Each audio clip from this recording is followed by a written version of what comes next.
Naturally, it's an example of maladaptation or adaptation to a past climate, not a future one.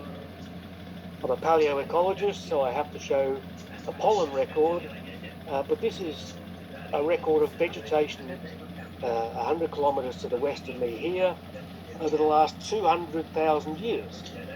And it shows the period of when people arrived in Australia.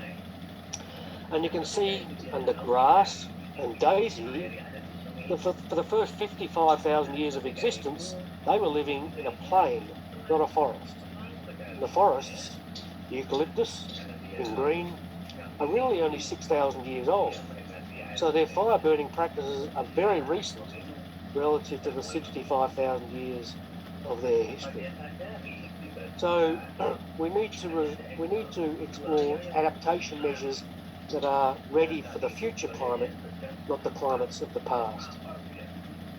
Importantly, where you are, sea level rise is and will be an increasing issue.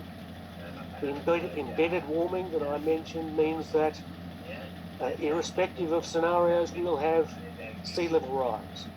Rahmstorff has suggested 80 or 150 centimetres by the turn of the century.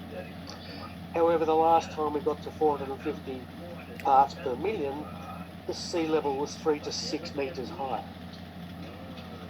So that will be the ultimate result if we continue on our present path.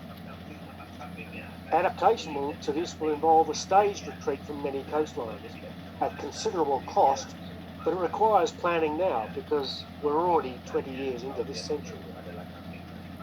And we can see evidence of a 500-year church being impacted by modern storm surges. 500 years ago, you wouldn't have built it. You would have built that church there unless you knew that you were going to face these sorts of sea levels. So there are already publications advising on how we